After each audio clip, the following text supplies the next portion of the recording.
네, 좋은 아침입니다. 오늘은 사무엘하 8장 말씀을 가지고 하나님 말씀을 함께 나누고자 합니다.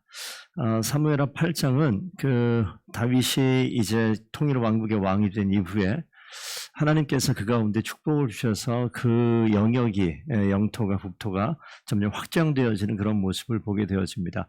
다윗이 통치를 잘 했고 전쟁에 능한 그런 이유가 그 가운데 있기도 하겠지만, 이 사무엘하 8장의 이 승리는 창세기 15장에 하나님께서 택한 아브라함을 통해서 약속하신 약속의 말씀을 근거로 해석을 하는 것이 맞다고 여겨집니다.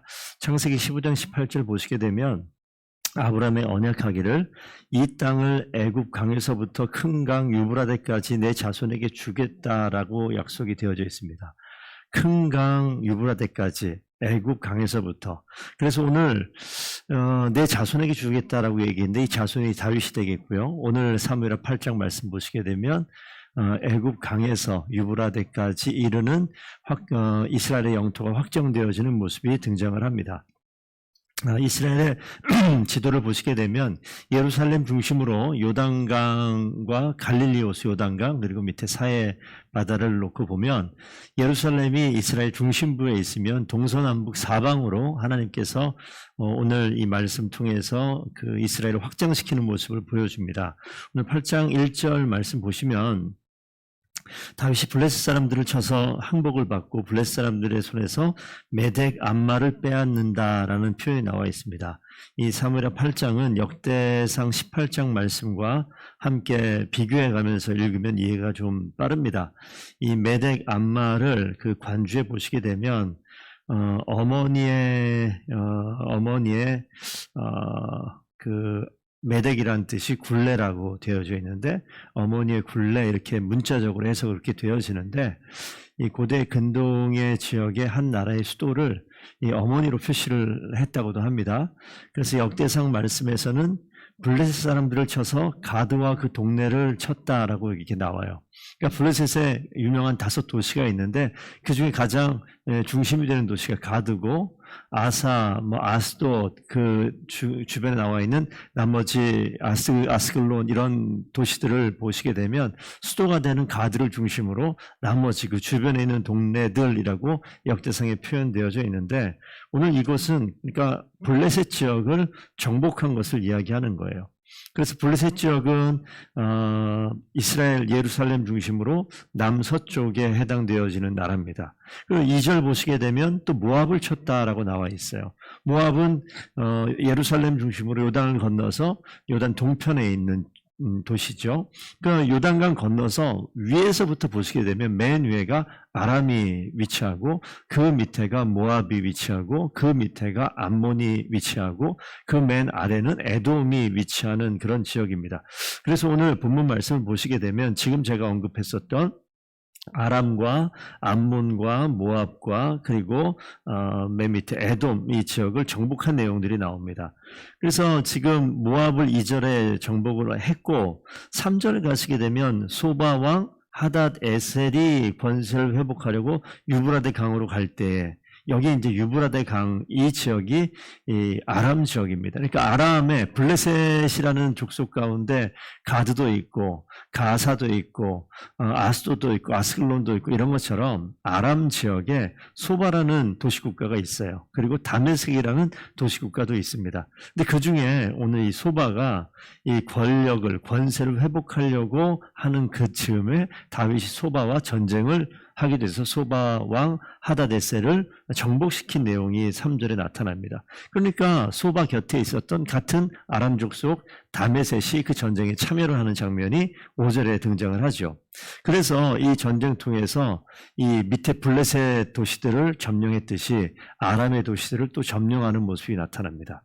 그래서 그 다윗이 6절 보면 다메섹 아람의 수비대를 두었다. 이 수비대는 정복한 다음에 주둔군을 그 가운데 두었다는 내용이에요.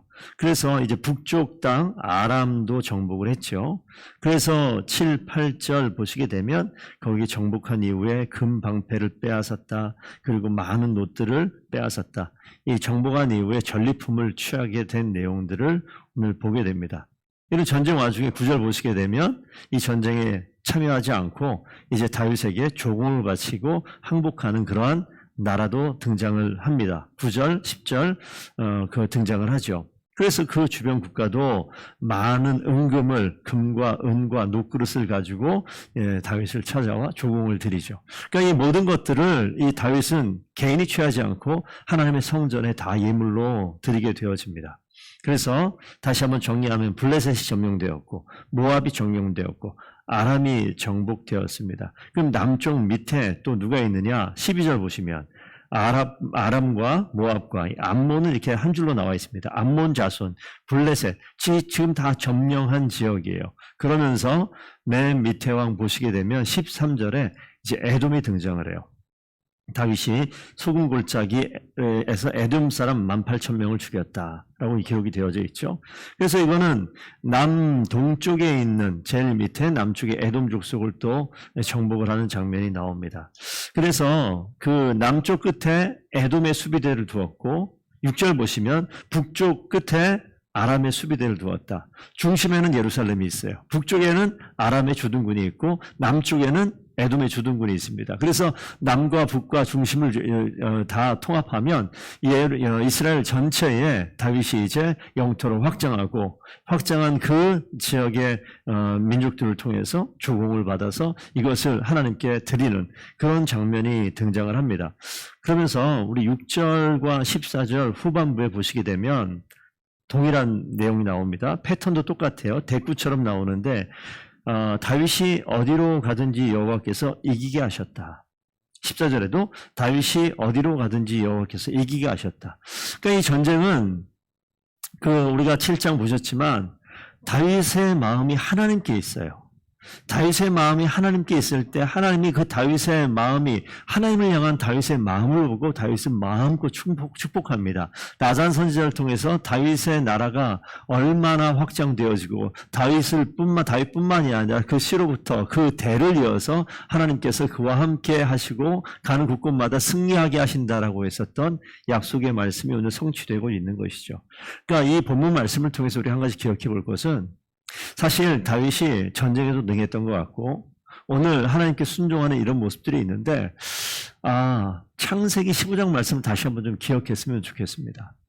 이것은요 하나님께서 아브라함에게 약속했던 약속의 말씀이 성취되어지는 과정이에요. 하나님께서 애굽 강에서부터 유브라데 끝까지 하나님께서 내 자손에게 이 모든 땅을 주겠다라고 이야기했는데 그것이 성취되는 장면입니다. 그러니까 이 다윗의 마음은요 하나님께 있어요. 다윗의 마음이 나라를 부강하게 하고 내가 유능한 통치자가 되게 하고 이런 것은 뒤에 있어요. 결과로 나타나는 겁니다. 가장 중요한 것은 다윗의 마음이 아버지 하나님께 있어요. 다윗의 마음이 하나님 말씀에 있습니다. 그래서 다윗이 이루어지는 모든 것을 통하여서 하나님께 다 예물로 드리죠. 하나님이 하셨습니다. 하나님이 동행하셨습니다. 하나님께서 하셔서 이 모든 일들이 이루어졌습니다. 이런 고백이 등장을 하는 겁니다. 그래서 땅이 확장된 이후에 15절 이후에 보시게 되면 행정적인 체계도 다윗이 이제 다 정리를 하죠. 16절에 요압을 군사령관 만들고 여호사밧을 사관으로 만들고 제사장 사독과 아히멜렉을 세우고 서기관을 세우고 그 다음에 그렛과 블렛 사람들을 다스리고 있는 브나야를 세운다. 이 그렛 사람 블렛 사람이라고 나와 있는데 이 그렛은 칼로 치다라는 히브리 말에서 나온 그런 내용입니다. 그래서 이 역할을 보시게 되면 이 그렛과 블렛 사람들은 왕 가장 가까이에서 왕을 경호하는 친위대의 역할을 했었던 것 같아요. 그리고 왕의 명령에 따라서 사형을 집행하고 왕의 명령을 전달하는 왕의 가장 측근에 있었던 사람들. 그래서 이 다윗의 아들 뒤에 사무엘하 15장 가보게 되면 압살롬이 이 반역을 꾀할 때 이 다윗과 함께 움직였던 사람들이 그렛과 블렛 사람들이에요. 그래서 그 내용들을 보시게 되면 항상 다윗 가까이에 왕 가까이에 왕을 친위하고 돌보는 장면들. 이 사람들은 다윗이 죽은 이후에 솔로몬이 왕이 될 때도 아도니아가 왕이 되어지는 그 과정 가운데 요압과 아히멜렉이 함께 이 아도니아 편에 서서 아도니아를 왕으로 세우려고 했을 때 그 반대 솔로몬을 지켰던 사람들 보시게 되면 또 그렛과 블렛 사람이 또 등장을 합니다. 그래서 이 내용을 보시게 되면 하나님께서 이 모든 과정을 하나님 말씀 가운데 있었던 다윗이기 때문에 그 약속을 성취하는 과정 가운데 누리게 하는 놀라운 축복입니다. 우리가 하나님께 기도할 때 하나님 내 인생에 이런 상황이 하나님께서 이렇게 도와주세요. 하나님 내가 계획하는 것들 하나님께 간구하오니 하나님 응답해 주세요. 이런 기도할 수 있습니다. 그런데 그 모든 내 상황을 주님 앞에 나와서 아뢰는 거 중요하지만 그거보다 먼저 되어지는 게 뭐냐면 우리가 7장 8장을 거쳐가면서 분명히 기억해야 될 것은 하나님 우리 마음이 나의 마음이 하나님께 있습니다. 하나님을 찾는 거예요. 하나님을 찾는 거예요. 하나님께 머무는 거예요. 하나님 말씀을 기억하는 거예요. 오늘 이 다윗은 모르긴 해도 아브라함에게 약속했던 하나님의 말씀을 알던 사람이었을 겁니다. 기억했던 사람이에요. 그리고 그의 영토가 애국강에서부터 유브라데까지 확장되어지는 과정을 통해서 하나님께서 이렇게 일하시는구나 라는 것을 분명히 느꼈을 것입니다. 저는 그렇게 확신을 합니다. 그래서 오늘 이 본문 말씀을 통해서 이루어지는 하나님께서 다윗이 어디로 가든지 그와 함께 하셔서 이기게 하셨다라는 것은 그에게 힘을 주었다기보다는 약속의 말씀 위에 서 있기 때문에 그에게 그가 누릴 것을 누리게 한다는 거예요. 하나님의 은혜가 반드시 머무는 자리가 있습니다. 다 똑같은 그리스도인처럼 보여도 다 똑같지가 않아요. 하나님의 은혜에 머물러 있는 사람이 있고 그렇지 않은 사람이 있습니다. 늘 하나님을 찾고 늘 하나님의 말씀이 무엇인가 궁금히 여기고 하나님의 말씀을 가까이 하려고 하고 하는 그런 사람들. 하나님의 은혜가 어디에 머무느냐? 거기 머물러요. 우리가 평범한 땅처럼 보이지만 이 땅 가운데 이렇게 움푹 들어간 부분들이 있어요. 언제 알 수 있습니까? 비가 내려서 땅바닥을 적시게 되면 꼭 물이 모이는 자리가 있어요. 고이는 자리가 있어요. 하나님의 은혜가 이 땅 가운데 내리는데 하나님의 은혜가 머무는 자리가 있어요. 하나님의 은혜가 머무는 사람이 있어요. 다윗이 그런 사람이었습니다. 하나님을 찾는 사람, 하나님을 가까이 하는 사람, 그 사람에게 하나님의 은혜가 머뭅니다. 오늘 다윗이 이스라엘의 수많은 왕들이 등장하지만 특별히 다윗에게 하나님의 은혜가 머물러요. 왜 그렇습니까? 하나님의 약속의 말씀이 무엇이니 궁금히 여기고 하나님을 늘 찾고 하나님 가까이 있었기 때문에 하나님의 은혜가 그 다윗에게 임하는 것입니다. 거기에 머무는 것입니다. 그래서 하나님께서 주시는 은혜를 마음껏 누리는 사람이 다윗이 되었죠. 저와 성도님들께서 이런 다윗과 같은 그러한 은혜와 복을 누리는 귀한 성도들 되기를 원합니다. 복을 누리기 원한다면 우리가 하나님을 찾아야 돼요. 하나님 말씀 가운데 머물러야 돼요. 하나님 은혜 가운데 거해야 됩니다. 하나님을 찾을 때 하나님 주신 은혜를 마음껏 누리게 되는 놀라운 역사가 있게 될 줄로 믿습니다. 저와 성도님들이 오늘 한 날도 하나님의 은혜를 마음껏 누릴 수 있는 주님께 가까이 가고 주님을 찾는 귀한 주의 백성 되기를 축복드립니다.